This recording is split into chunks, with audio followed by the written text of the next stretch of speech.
Nous savons nombreux à suivre le journal de la ville, mesdames et messieurs, voici le sommaire. Dossier 2 millions d'euros entre l'IGF et l'EPST, la firme Veridos donne la vraie version des faits et paraphe un nouveau contrat avec EPST. C'était ce jeudi 19 août au ministère de l'EPST.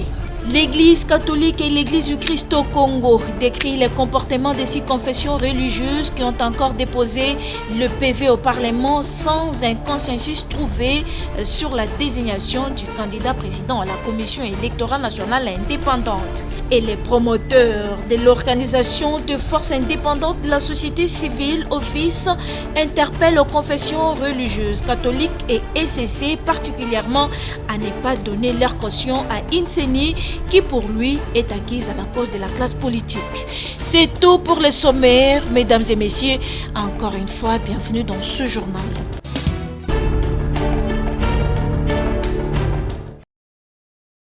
Contrairement au communiqué de l'inspecteur général de finances faisant état de paiement d'une somme de 2 millions d'euros sur autorisation du ministère des Finances au mois de février, les représentants des Veridos étaient reçus par le ministre de l'EPST ce jeudi 19 août pour parapher un nouveau contrat. Selon le ministre de l'Enseignement primaire, secondaire et technique, Tony Mwabakazadi, après blocage des paiements de ces contrats, la firme s'est ressaisie et entame à ce jour une nouvelle démarche pour finaliser les contrats après un travail intense avec le ministère. À entendre le ministre, ce nouveau vient de s'accommoder à la vision du chef de l'État, mais particulièrement à la sienne, qui est le redressement de ces sous-secteurs. Ce projet avait été recalé par notre autorité parce que nous avions pensé, et ce qui était vrai d'ailleurs, qu'il y avait des problèmes entre l'exécution de ces projets et la mise en œuvre de la gratuité. Et c'est comme ça que même les paiements, vous vous en souvenez, j'avais bloqué les paiements pour retourner à la Banque centrale du Congo. Mais aujourd'hui, Veridos, qui tient à accompagner notre ministère, est revenu cette fois-là sur de nouvelles bases avec un nouveau projet pour qu'on puisse l'étudier ensemble et l'orienter dans le cadre de notre vision et l'accompagnement de la gratuité de l'enseignement. Nous sommes déjà dans cette phase d'élaboration de clauses et le moment venu, quand le document sera signé officiellement, et nous pouvons maintenant communiquer sur le contenu. Les représentants de la firme s'est dit satisfaits de l'évolution de la démarche et de l'implication personnelle du ministère et promet d'apporter son expertise pour la réussite du projet. Tout d'abord, je pense que je ne peux que réaffirmer la volonté et les informations que son Excellence vient de donner. Nous avons trouvé ces 2 dernières semaines, après des séances de travail intenses, le projet qui est un projet de bonne gouvernance, sans pouvoir donner de détails, est un projet qui va aider le ministère en son état à la bonne gouvernance et à l'identification des élèves, qui met naturellement un point d'appui à la pierre d'angle de la politique du président de la République, de la gratuité de l'enseignement. Il tient de rappeler que ce projet sera coordonné par le service d'identification des élèves CERNI.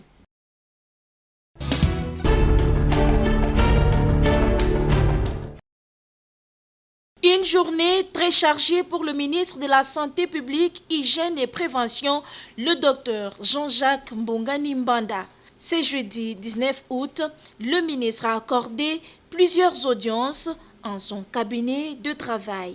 La première avec 2 responsables de l'ICI venus faire rapport au numéro 1 de la santé des différentes innovations qui sont en cours depuis 2019, entre autres les systèmes d'enseignement LMD, licence, maîtrise, doctorant, et cela dans un programme d'approche par compétences. Nous allons parler de nos projets à l'Institut supérieur en sciences infirmières. Nous allons commencer ce que nous appelons la passerelle sage-femme. Et aussi, nous avons dit que nous voulons aussi créer une passerelle infirmière pour les infirmières qui ont fait le graduat et qui veulent avoir maintenant le niveau de licence. On nous a beaucoup encouragés. Une deuxième audience accordée par le ministre à Arma Bosanga, chef de la direction des œuvres médicales de l'ECC, venu s'entretenir avec le ministre sur le problème qui touche les secteurs de la santé de la communauté. Nous sommes un des partenaires du ministère de la Santé et l'ECC dans son ensemble, avec ses 95 communautés membres, gère actuellement plus de 160 hôpitaux et sans compter les centres de santé qui sont aux environs de 1000 dans toute la République. L'Église n'a pas suffisamment de moyens pour pouvoir soutenir leur fonctionnement. Et c'est pour cela qu'il était nécessaire qu'on rencontre son Excellence pour présenter nos problèmes en ce qui concerne les équipements et les matériels, les médicaments, les subsides pour soutenir leur fonctionnement et la prise en charge des personnels aussi. Une troisième audience accordée par le ministre à une délégation de la société pharmaceutique Conti-Pharma. Un seul point était au menu de l'entretien entre le manager général de cette firme belge, Bernard Delhez, et l'autorité politico-sanitaire congolaise. Nous avons fait une présentation complète de notre système de testing, PCR salivaire, ainsi que test antigène. Nous avons une demande concrète ici pour faire une proposition pour organiser des tests PCR salivaires dans un endroit qui est encore à définir, mais qui est... Donc ce sera décidé rapidement. Blocage dans le choix du candidat à la présidence de la Commission électorale nationale indépendante par les confessions religieuses, le Bureau d'action et d'éveil culturel à l'éducation BAC et l'Organisation de forces indépendantes de la société civile Office que coordonne Jean-Marie Tantoumey rappellent aux confessions religieuses, particulièrement catholiques et protestantes, à ne pas donner leur caution à une CENI acquise à la cause de la classe politique.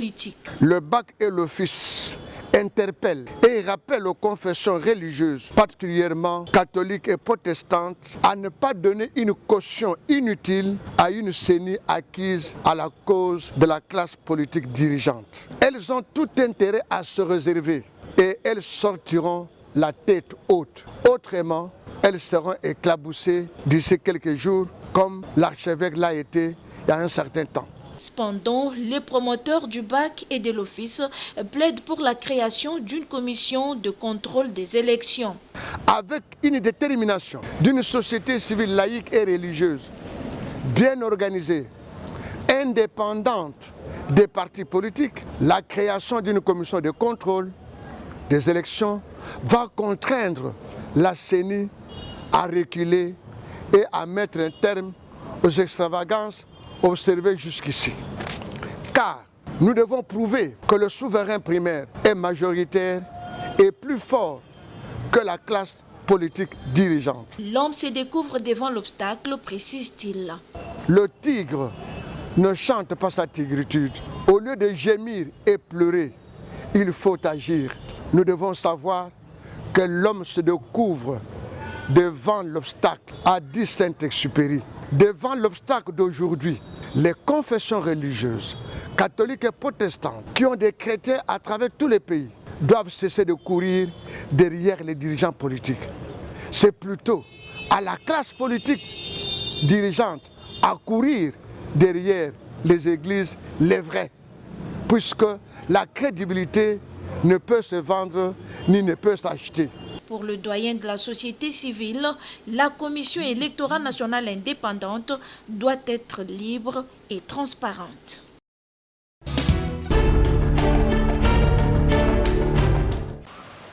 Dans les soucis de poursuivre le combat des Mwenze Congolo disparus, alors secrétaire politique aux côtés de l'autorité morale DA 2018, Vital Kamere, les partis et personnalités politiques membres de l'alternance 2018 réunis en Assemblée générale extraordinaire à Kinshasa du 13 au 18 août 2021 ont désigné à l'unanimité Bienvenue Moké pour assumer l'intérim au poste de secrétaire politique politique DA 2018.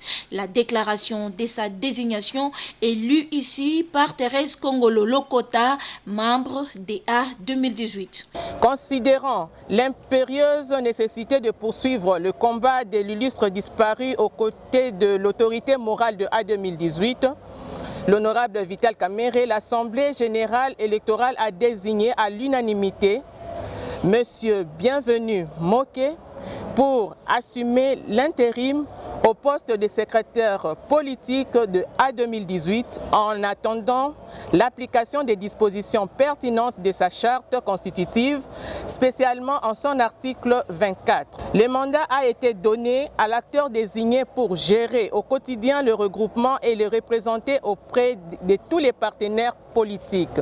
Une désignation saluée par les membres de l'alternance 2018. Il y a des enjeux qui nous attendent au devant. Nous ne pouvons pas croiser les bras puisque notre autorité n'est plus.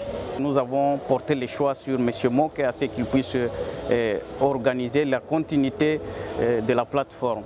Il est tout à fait normal qu'on l'ait choisi pour faire l'intérim du secrétaire politique de cette alternance. Mais qui est alors Bienvenu Moké, docteur en droit international public et relations internationales à l'université de Kinshasa, avocat au barreau de Kinshasa Matete, au cadre de l'Union des patriotes nationalistes congolais IPNAC, ancien conseiller du ministre du Commerce extérieur et actuellement conseiller du chef de l'État au Collège Culture, Arts et Questions religieuses. En 2018, renouvelle sa loyauté à son autorité morale Vital Kamerhe et exprime tout son soutien au président de la République, Félix Antoine Tshisekedi Tshilombo.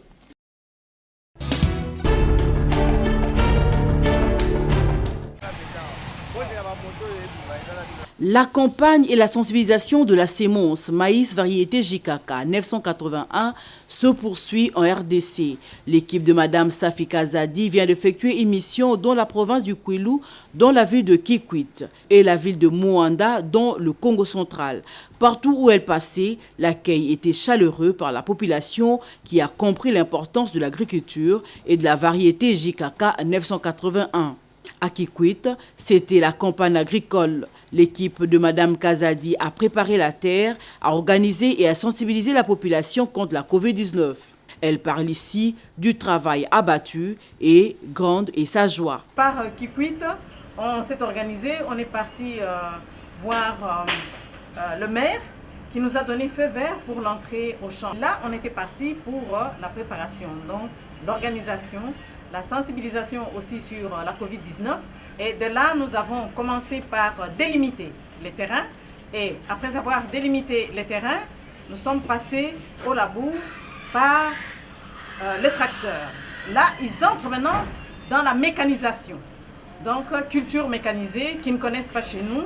Et nous les avons laissés. Nous attendons maintenant les premières pluies. Du côté de Moanda, Madame Safi Kazadi s'est dit aussi satisfaite, mais a insisté sur la technique qui doit être respectée pour la culture de la race. Maïs variété JKK 981, qui est une référence scientifique dotée gratuitement par le président honoraire Joseph Kabila Kabange à la population congolaise. À Moanda, lorsque nous sommes arrivés, vous savez que eux, en ce moment, bien que c'est la saison sèche, ils ont fait le semis de maïs et là maintenant, ils attendent.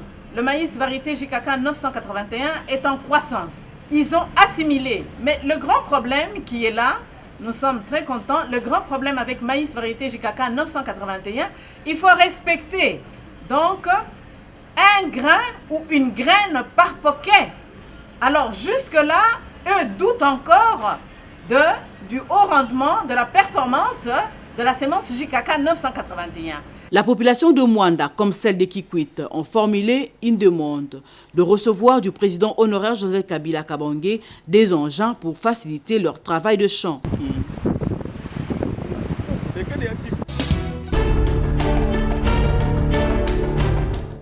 Hello coût des 51 000 vaccins AstraZeneca facilités par le mécanisme COVAX arrivé depuis le vendredi 13 août à Kinshasa va servir seulement les personnes qui ont bénéficié la première dose d'AstraZeneca car les stocks étant limités. C'est ce qu'a annoncé le coordonnateur du secrétariat technique de la riposte contre la COVID-19, le professeur Jean-Jacques Mouyembe, au cours de son point de presse hebdomadaire chaque mercredi à Kinshasa. Cette quantité de vaccins qui est arrivée, c'est réservé à ceux qui avaient déjà reçu leur première dose. Et ils vont donc recevoir la deuxième dose. Et comme l'avait promis le président, dans les jours à venir, il y a d'autres types de vaccins qui vont venir. Il y a les Pfizer qui vont venir, Moderna qui va venir, dans le cadre du mécanisme COVAX. Et également l'Union africaine, qui est maintenant présidée par notre président de la République, va également envoyer des doses de vaccins, je crois dans les 20 millions de doses. D'ici septembre, nous aurons assez de doses de vaccins de différents types pour vacciner le plus possible de personnes ici en RDC. Cependant, un constat amer est fait dans la ville-province de Kinshasa après l'annonce de l'assouplissement des mesures dans des bars, une situation qui risque de s'empirer, s'inquiète le professeur Mouyembe. Ce qui m'a frappé le plus, c'est la situation que nous avons connue avec l'annonce des ouvertures des bars. Et ça a été vraiment un événement particulier, si on peut le dire. Et on dirait que c'était la fête de la fin d'année. Des séances de jouissance partout. Et le seul moyen pour lutter contre la pandémie de la COVID-19 en République démocratique du Congo, c'est le respect des gestes barrières édictés par les autorités et se faire vacciner, a souligné le virologue Jean-Jacques Mouyembe. Nous insistons beaucoup pour que la population continue à garder, à observer les gestes barrières, parce qu'il n'est pas impossible que nous ayons une quatrième vague, qui pourra peut-être être beaucoup plus meurtrière, beaucoup plus sévère que la troisième vague que nous venons donc, n'est-ce pas, de vivre. Un bon entendeur s'aligne.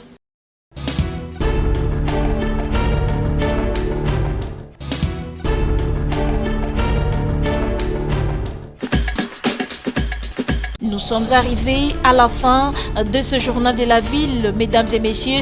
Merci pour nous avoir prêté oreille. Le prochain rendez-vous est fixé pour ce vendredi et d'ici là, portez-vous bien.